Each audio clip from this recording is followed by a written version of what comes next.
5 признаков того, что вы имеете дело со злыми людьми. Это суровая реальность, но некоторые люди в нашей жизни получают удовольствие от причинения вреда и хаоса.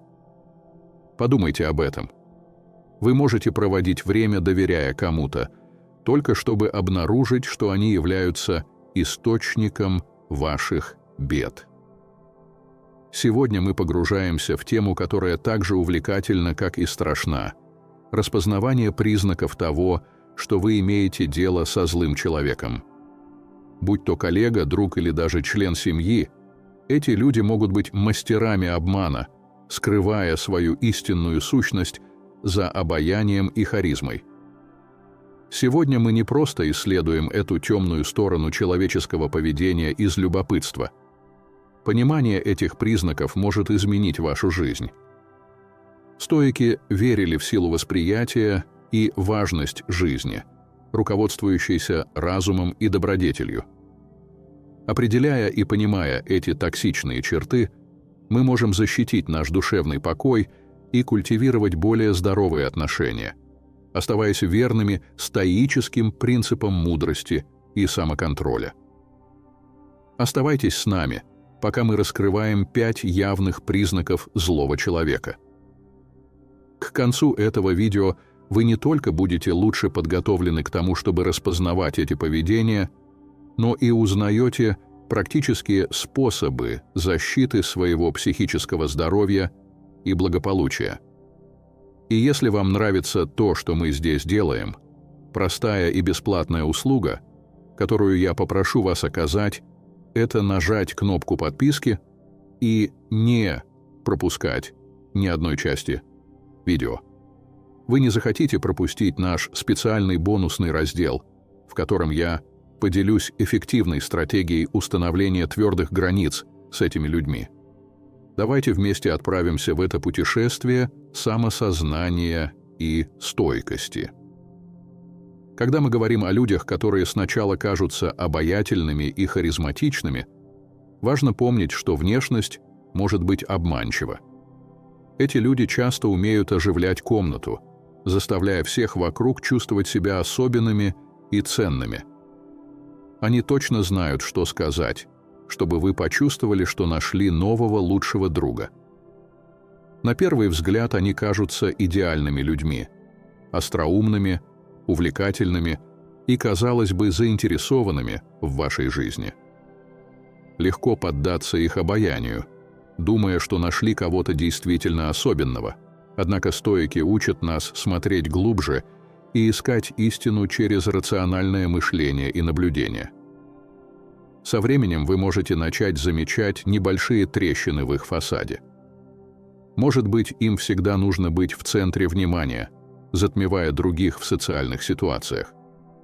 Они могут перебивать вас или даже тонко унижать вас перед другими. Это не просто причуды или признаки экстравертной личности. Это тревожные сигналы. Стоики советовали бы нам наблюдать за этим поведением с ясным умом, не затуманенным первоначальным волнением от их харизмы. Представьте, что вы находитесь на вечеринке, где этот человек является душой мероприятия, рассказывает анекдоты и захватывает внимание толпы. Сначала приятно находиться в их орбите, но по мере того, как вечер продолжается, вы понимаете, что они доминируют в каждом разговоре, делая все о себе. Когда вы пытаетесь рассказать что-то о своей жизни, они быстро переводят тему обратно на себя. Вот где приходит на помощь стоический принцип апатии, состояние, при котором вас не беспокоят внешние вещи. Оставаясь эмоционально уравновешенным, вы можете видеть сквозь их очаровательный акт и распознавать скрытую эгоистичную природу. Также важно обратить внимание на то, как они реагируют, когда дела идут не так, как им хочется. Человек, который действительно добр и заботлив, справится с разочарованиями и разногласиями с грацией и пониманием. Но тот, кто просто играет роль, чтобы завоевать ваше доверие, может быстро разозлиться или защититься. Они могут наброситься на вас или попытаться манипулировать ситуацией, чтобы вернуть контроль. Согласно стоической мудрости, такие реакции являются явными признаками отсутствия добродетельного характера. Маркус Аврелий напоминает нам быть осторожными с теми, кто проявляет признаки гнева и манипуляции, так как это не черты рационального и добродетельного человека. Главное здесь – не торопиться и доверять своим инстинктам. Стоики верили в силу наблюдения и важность не спешить с выводами, основанными на первых впечатлениях. Эпиктет учил, что мы должны тщательно оценивать характер тех, кого допускаем в свой близкий круг. Поэтому, если кто-то кажется слишком хорошим, чтобы быть правдой, дайте себе время наблюдать за их действиями. Со временем обратите внимание на то, как они относятся к другим, особенно когда думают, что никто не смотрит. Истинный характер проявляется в том, как человек ведет себя, когда не пытается никого впечатлить. Помните, что не каждый, кто кажется обаятельным и харизматичным, имеет добрые намерения. Некоторые люди используют свое обаяние как инструмент для манипуляции. Оставаясь приземленным и внимательным, вы можете защитить себя от поверхностной маски. Оставайтесь верными стоическим принципам мудрости и проницательности, и вы будете лучше подготовлены к навигации в этих сложных социальных взаимодействиях. Еще один важный признак, на который следует обратить внимание, это отсутствие эмпатии. Эмпатия – это способность понимать и разделять чувства других. Это то, что позволяет нам глубоко связываться с окружающими, оказывать поддержку, когда это необходимо, и создавать значимые отношения. Однако есть люди, которые, кажется, полностью лишены этого важного человеческого качества. Им все равно, как их действия или слова влияют на других, и это может оказать разрушительное воздействие на окружающих. Стоики верили в важность сострадания и понимания как основных добродетелей. Маркус Аврелий часто говорил о взаимосвязанности человечества и необходимости учитывать благополучие других как часть нашего собственного благополучия. Поэтому, когда мы сталкиваемся с кем-то, кто явно пренебрегает чувствами других, это серьезный, тревожный сигнал. Представьте, что вы делитесь чем-то глубоко личным с другом, надеясь на утешение или понимание. Вместо того, чтобы проявить искреннюю заботу, они игнорируют ваши чувства или даже издеваются над вашей уязвимостью. Это отсутствие эмпатии может заставить вас чувствовать себя изолированным и непонятым.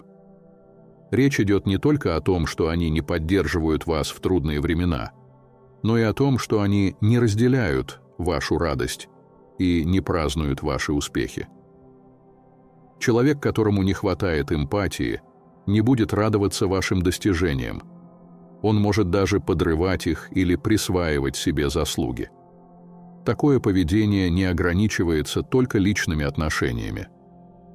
Представьте себе начальника, который доводит своих сотрудников до предела, не проявляя заботы о их благополучии. Он может требовать долгие часы работы без справедливой компенсации, игнорировать просьбы о выходных или публично критиковать сотрудников с целью унизить, а не конструктивно направить. Это создает токсичную рабочую среду, где люди чувствуют себя недооцененными и подавленными. Стоики советовали бы нам сохранять внутреннее спокойствие и целостность в таких ситуациях, понимая, что отсутствие эмпатии у других – это отражение их характера, а не нашего. Более того, отсутствие эмпатии может привести к более зловещему поведению. Люди, которые не могут сопереживать другим, могут совершать действия, которые являются откровенно жестокими, без чувства вины или раскаяния. Они могут лгать, обманывать или даже причинять физический вред, не задумываясь о боли, которую причиняют.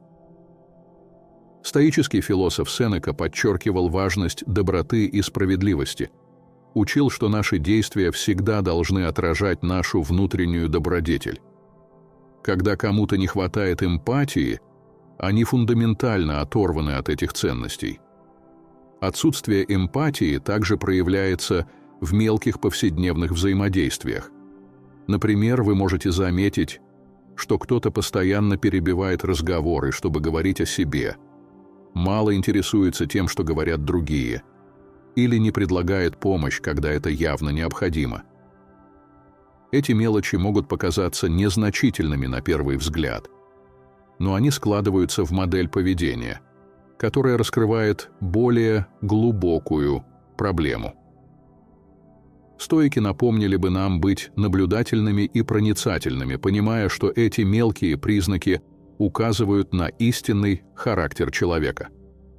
Если вы обнаружите, что имеете дело с кем-то, кому постоянно не хватает эмпатии, важно установить границы. Чтобы защитить свое психическое и эмоциональное здоровье, стоики верили в важность поддержания собственного благополучия и недопущения негативного влияния других на наше спокойствие. У вас есть право дистанцироваться от тех, кто забирает вашу энергию и тянет вас вниз. Еще одним важным признаком злого человека является манипуляция. Манипуляция – это когда кто-то использует обман или хитрые тактики, чтобы контролировать или влиять на других для достижения своих целей. Это тонкое, часто коварное поведение, которое может быть невероятно разрушительным для тех, кто находится в принимающей стороне. Манипуляторы искусны в перекручивании ситуаций, заставляя вас сомневаться в своей реальности и подстраивая вашу волю под свои нужды. Это может оставить вас в состоянии путаницы, бессилия и неуверенности в своих собственных суждениях. Давайте подумаем о манипуляции с точки зрения стоиков. Стоики ценили ясность мысли и способность видеть вещи такими, какими они есть на самом деле. Они учили, что наши восприятия должны быть основаны на реальности, и что мы должны оставаться стойкими в наших принципах, несмотря на внешнее давление. Когда кто-то манипулирует вами, он пытается затуманить ваше восприятие и исказить реальность, что затрудняет вам следование этим стоическим идеалам. Общей формой манипуляции является газлайтинг. Манипулятор может пытаться заставить вас сомневаться в своей памяти, восприятии или рассудке. Они могут отрицать, что определенные события происходили, или могут перекручивать ваши слова и действия, заставляя вас чувствовать вину. Например, допустим, вы сталкиваетесь с другом по поводу чего-то обидного, что они сказали. Вместо того, чтобы признать это, они могут перевернуть ситуацию, обвинив вас в том, что вы чрезмерно чувствительны или неправильно запомнили ситуацию. Это может подорвать вашу уверенность и сделать вас зависимым от версии реальности манипулятора. Манипуляторы также искусны в том, чтобы играть жертву. Они могут вызвать у вас чувство вины, заставляя делать то, чего вы не хотите, заставляя вас чувствовать ответственность за их счастье или благополучие. У вас может быть друг, который постоянно жалуется на свои проблемы, ожидая, что вы бросите все, чтобы помочь им, но при этом никогда не бывает рядом для вас в ответ. Они могут сказать что-то вроде «Если бы ты действительно был моим другом, ты бы сделал это для меня», заставляя вас чувствовать себя обязанным подчиниться. Стоики, особенно Эпиктет, подчеркивают важность понимания того, что находится в нашей власти, а что нет. Мы не можем контролировать действия или эмоции других, только нашу реакцию на них. Подумайте о том, как манипулятор может использовать лесть или обаяние, чтобы добиться своего. Сначала это может быть приятно. Они могут осыпать вас комплиментами и заставлять чувствовать себя особенным. Но со временем вы можете заметить, что их похвала идет с условиями. Они могут делать вам комплименты, когда им что-то от вас нужно, или когда им нужно, чтобы вы сделали что-то для них.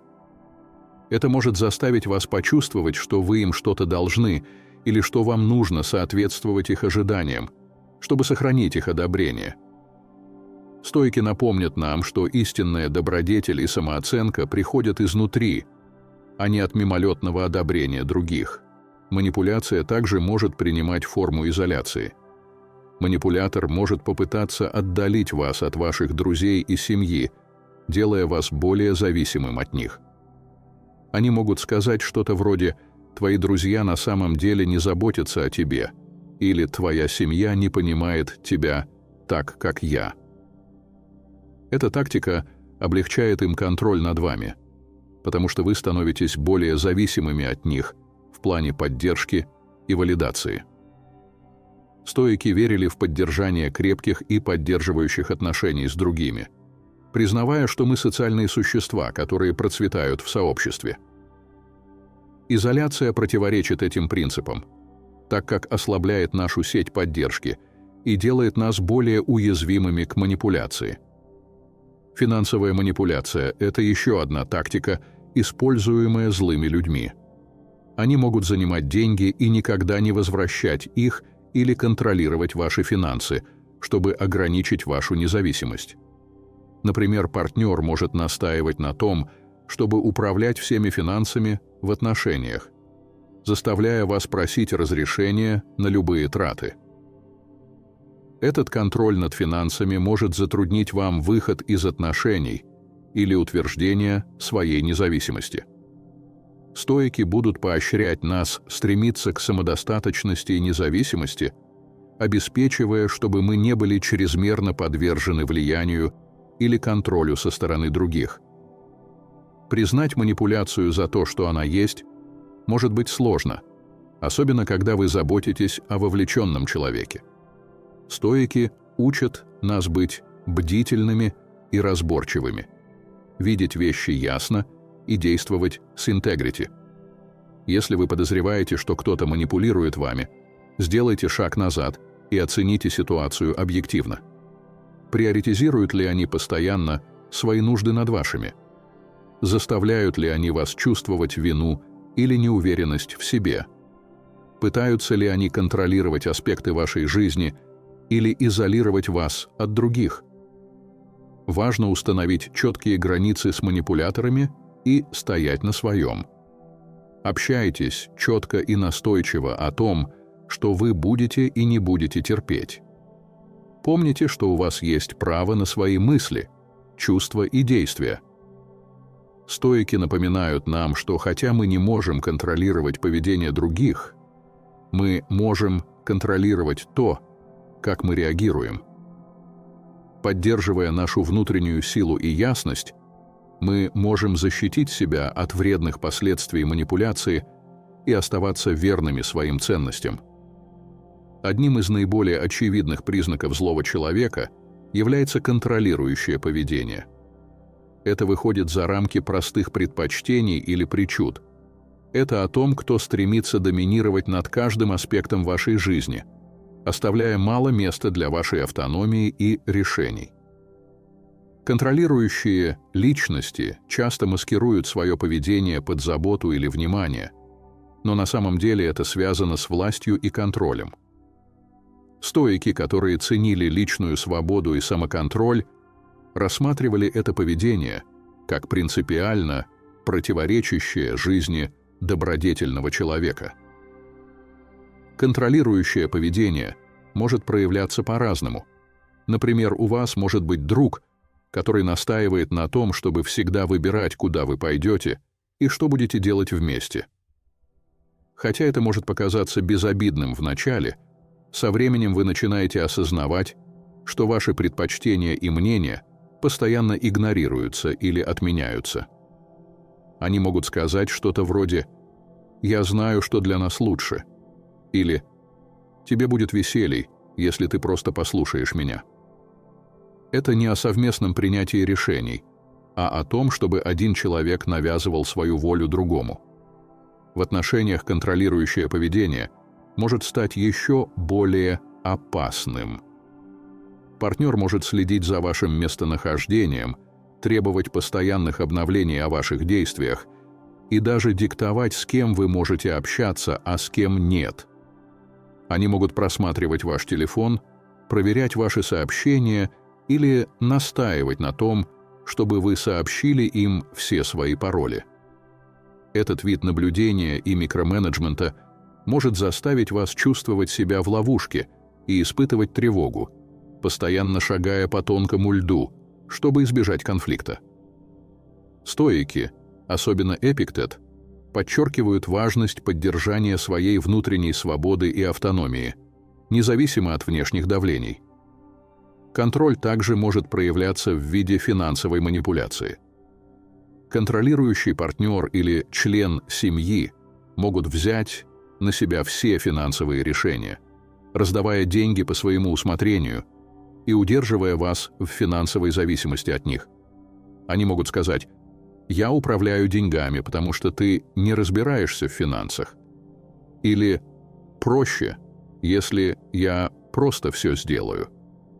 Это может лишить вас финансовой независимости и затруднить выход из отношений или утверждение своих собственных выборов. Стоики верили в самодостаточность и разумное управление своими ресурсами, рассматривая финансовый контроль как форму рабства, с которой необходимо бороться. Еще один способ, которым проявляется контролирующее поведение, это изоляция. Контролирующий человек может попытаться отдалить вас от друзей и семьи, утверждая, что именно он один действительно понимает вас или заботится о вас. Они могут критиковать ваших близких, говоря что-то вроде «твои друзья на самом деле не заботятся о тебе» или «твоя семья токсична». Со временем вы можете обнаружить, что становитесь все более изолированным, полагаясь только на контролирующего человека в поддержке и компании. Стоики признают важность сообщества и поддерживающих отношений, рассматривая изоляцию как пагубную. Как в личностном росте, так и в благополучии контролирующие личности часто используют угрозы и запугивания для поддержания своей власти. Они могут угрожать уйти, причинить себе вред или даже навредить вам, если вы не подчинитесь их требованиям. Это создает атмосферу страха и тревоги, затрудняя ясное мышление и принятие решений, которые лучше всего подходят вам. Стоики, особенно Сенека, учили, что мы должны сталкиваться со своими страхами и не позволять другим запугивать нас в подчинение. Истинное мужество и мудрость заключаются в том, чтобы твердо противостоять таким угрозам и восстановить свою силу. Важно понимать, что контролирующее поведение связано не только с желанием делать что-то определенным образом. Это фундаментальное подрывательство вашей способности делать собственные выборы и жить своей жизнью. Стоики советовали бы нам распознать эти действия за то, что они есть, как нападение на нашу автономию и нарушение нашей личной свободы. Оставаясь верными своим ценностям и поддерживая свою внутреннюю силу, мы можем противостоять влиянию контролирующих людей и вернуть себе право жить свободно. Если вы сталкиваетесь с кем-то, кто демонстрирует контролирующее поведение, крайне важно установить четкие границы и утвердить свою независимость. Четко сообщайте о своих потребностях и ограничениях, и не бойтесь искать поддержку у других, кто понимает вашу ситуацию. Помните, что стоики учат нас, что мы не можем контролировать других, но можем контролировать свои реакции и решения. Оставаясь привязанными к нашим принципам и ценя нашу собственную автономию, мы можем защитить себя от вредных последствий контролирующего поведения и жить более аутентичной и полноценной жизнью. Еще одним неоспоримым признаком злого человека является патологическая ложь. Это выходит за рамки случайной белой лжи, которую иногда говорят большинство людей. Патологические лжецы обманывают постоянно, часто без видимой причины. Они фабрикуют истории, манипулируют фактами и искажают реальность в своих интересах, или чтобы получить преимущество над другими. Это поведение может быть крайне разрушительным для отношений, подрывая доверие и создавая паутину обмана, которую трудно распутать. Стоики ценили правду и целостность превыше всего. Они верили, что добродетельная жизнь основана на честности и что обман является фундаментальным предательством собственного характера. Маркус Аврелий подчеркивал жизнь в соответствии с природой, что означает согласование наших действий с истиной и разумом. Когда кто-то лжет патологически, он живет в прямом противоречии с этими принципами, создавая ложную реальность, которая выгодна только ему. Патологическая ложь может принимать множество форм. Она может начинаться с небольших, казалось бы, безобидных лжецов, например, приукрашивания истории, чтобы выглядеть лучше или интереснее. Со временем эти лжи могут нарастать, скрывая ошибки или проступки и манипулируя другими для достижения своих целей. Патологический лжец может заявить, что достиг того, чего на самом деле не достиг, ложно присваивать чужие достижения или придумывать истории о своем прошлом, чтобы вызвать сочувствие или восхищение. Это постоянное нечестие создает искаженное представление о реальности, когда вы никогда не можете быть уверены, что правда, а что выдумка. Рассмотрите, как может действовать патологический лжец на рабочем месте. Они могут лгать о своих квалификациях, преувеличивать свой вклад в проекты или распускать ложные слухи о коллегах, чтобы саботировать их. Это может создать токсичную атмосферу, в которой доверие подрывается, и люди постоянно находятся в напряжении, не зная, кому верить. Стоики советовали бы нам оставаться непоколебимыми в нашей целостности, не позволяя себе быть поколебимыми обманчивыми действиями других. Эпиктет учил, что мы должны сосредоточиться на том, что мы можем контролировать, наших собственных мыслях и действиях, и не позволять себя беспокоить нечестностью окружающих. В личных отношениях патологическая ложь может быть еще более разрушительной. Представьте себе, что вы находитесь в отношениях с кем-то, кто постоянно лжет о своих местонахождениях, прошлом или чувствах. Это поведение может заставить вас чувствовать себя неуверенно, тревожно и постоянно ставить под сомнение свои собственные восприятия. Вы можете начать сомневаться в своей памяти или переспрашивать свои инстинкты, что именно и хочет добиться лжец. Они преуспевают в создании путаницы и нестабильности, держа вас в напряжении, чтобы поддерживать контроль. Стоики напомнили бы нам доверять своему суждению и не поддаваться манипуляциям других. Сенека учил, что истинный покой исходит изнутри, и что мы не должны позволять обману других нарушать наше внутреннее спокойствие. Одним из самых коварных аспектов патологической лжи является то, что ее часто трудно обнаружить сразу. Патологические лжецы могут быть невероятно убедительными, рассказывая свои лжи с такой уверенностью и детализацией, что трудно не поверить им. Они могут смешивать правду с ложью, что делает еще более сложным распознавание реальности. Здесь на помощь приходит стоический принцип бдительности. Мы должны оставаться внимательными и критичными, не принимая все за чистую монету, а вместо этого искать истину через тщательное рассмотрение и доказательства. Когда вы ловите кого-то на лжи, обратите внимание на их реакцию. Становятся ли они защитными или агрессивными? Пытаются ли они перевернуть ситуацию и обвинить вас? Или предлагают правдоподобное объяснение, которое кажется разумным, даже если это всего лишь еще один слой обмана? Искренний человек признает свои ошибки и старается их исправить, в то время как патологический лжец будет настаивать на своих небылицах, плетя еще более сложную паутину лжи. Стоики советовали бы нам оставаться спокойными и рациональными перед таким поведением распознавая его за то, что оно есть, и не позволяя этому провоцировать нас. Также важно учитывать долгосрочные последствия патологической лжи. Со временем она может подорвать саму основу доверия, на которой строятся любые отношения. Как только доверие нарушено, его невероятно трудно восстановить.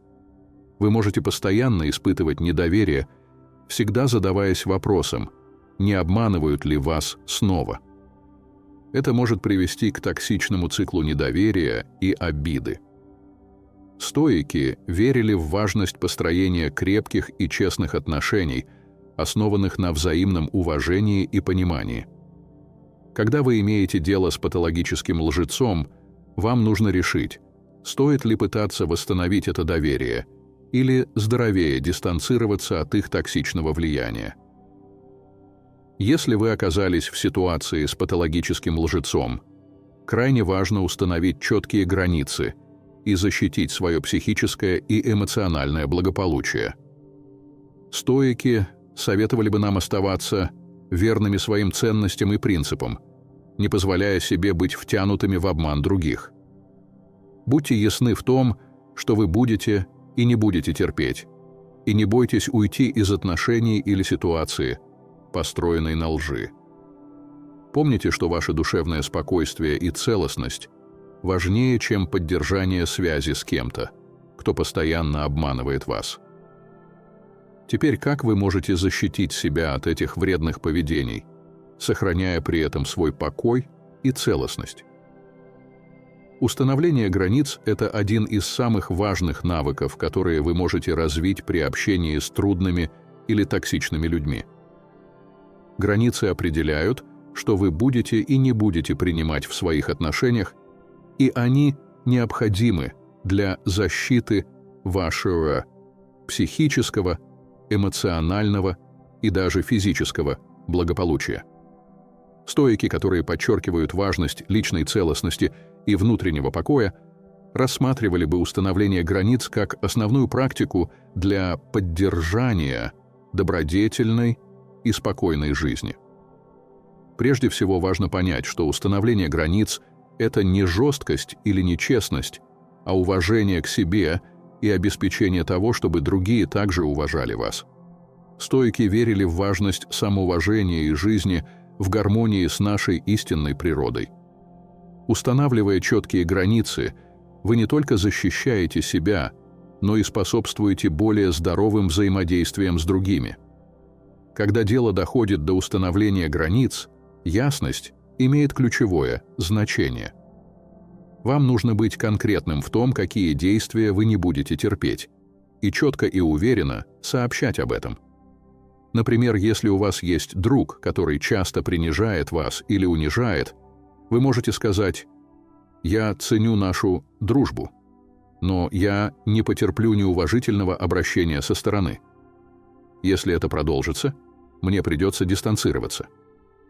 Этот подход прямой и не оставляет места для неверного понимания. Согласно стоическим принципам, такой вид ясного общения помогает поддерживать порядок и уважение в отношениях. Еще один важный аспект установления границ – это последовательность. Недостаточно просто однажды озвучить свои границы. Нужно постоянно их поддерживать и демонстрировать, что вы серьезно относитесь к своим словам, и ожидаете, что другие будут следовать им без напоминаний. Вы должны последовательно придерживаться своих границ, даже когда это неудобно или сложно. Стоики, особенно Эпиктет, подчеркивали важность дисциплины и настойчивости. Постоянно поддерживая свои границы, вы демонстрируете самоуважение и учите других, как обращаться с вами. Если кто-то постоянно нарушает ваши границы, это явный знак того, что они не уважают вас или ваши ограничения, и может потребоваться переоценить отношения. Также важно помнить, что установление границ – это не одноразовое событие, а постоянный процесс. Поскольку отношения развиваются, ваши границы могут потребовать корректировки.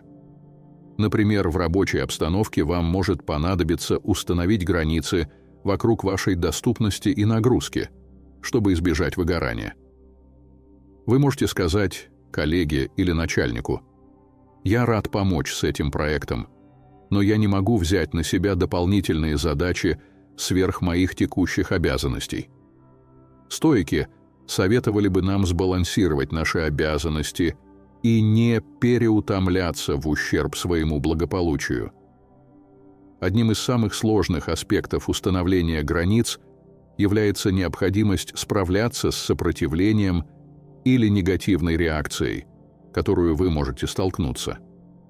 Люди, которые привыкли всегда получать свое, особенно те, кто склонен к контролю или манипуляциям, могут не оценить вашу новообретенную настойчивость. Они могут реагировать гневом, чувством вины или даже пытаться подорвать вашу уверенность. Стоики учат нас оставаться спокойными и стойкими перед такими вызовами. Марк Аврелий писал о важности сохранять спокойствие и не поддаваться негативным эмоциям других. Когда вы сталкиваетесь с сопротивлением, оставайтесь твердыми и напоминайте себе, что ваши границы необходимы для вашего благополучия. В некоторых случаях установление границ может означать принятие трудных решений, таких как дистанцирование от определенных людей или даже прекращение токсичных или вредных отношений. Это может быть болезненный процесс, но он необходим для сохранения вашего психического и эмоционального здоровья. Стоики напоминали бы нам, что наша первоочередная ответственность – это наша добродетель и благополучие. Сенека часто говорил о важности мудрого выбора своих ассоциаций, осознавая, что общество, в котором мы находимся, может значительно повлиять на наш характер и счастье. Удаляясь от тех, кто постоянно нарушает ваши границы, вы делаете мощное заявление о своей самоценности и приверженности к добродетельной жизни. Также полезно искать поддержку у других, устанавливая границы. Это может означать обсуждение своих переживаний с доверенными друзьями, членами семьи или терапевтом, а также получение их мнения и поддержки. Делая совместно свои трудности и успехи в установлении границ, вы можете получить ценную перспективу и укрепить свою решимость. Стоики ценили сообщество и поддержку единомышленников. Марк Аврелий часто размышлял о взаимосвязанности человечества и важности взаимной поддержки. Опираясь на свою сеть поддержки, вы можете найти силы для соблюдения своих границ и поддержания своего благополучия. Кроме того, практика заботы о себе имеет решающее значение при установлении и поддержании границ. Это включает в себя время для себя, участие в деятельности, которая приносит вам радость и расслабление, а также заботу о своем физическом и психическом здоровье. Стоики верили в важность самопомощи как основы добродетельной жизни. Эпиктет, например, подчеркивал необходимость заботиться о нашем собственном благополучии, чтобы мы могли быть полезны другим и эффективно выполнять свои обязанности. Приоритизируя заботу о себе, вы укрепляете сообщение о том, что ваше благополучие важно и заслуживает защиты. Помните, что установление границ – это форма самоуважения и любви к себе. Это о признании своей ценности и отказе позволить другим уменьшать ее. Стоики учат нас, что наша ценность не определяется внешними факторами, а нашими собственными действиями и целостностью. Устанавливая и поддерживая границы, вы живете в соответствии с этими принципами и способствуете жизни, полной мира, добродетели и стойкости. Помните, ваше спокойствие и целостность стоят защитой, независимо от того, кто пытается их подорвать. Установление границ – это не просто механизм защиты, это заявление о вашей ценности и приверженности к добродетельной жизни. Спасибо, что присоединились ко мне сегодня и стали частью Stoic Journal. Если вам это было полезно, Обязательно посмотрите одно из рекомендованных видео на экране для получения дополнительных инсайтов. Оставайтесь сильными, оставайтесь мудрыми и продолжайте жить своей истиной.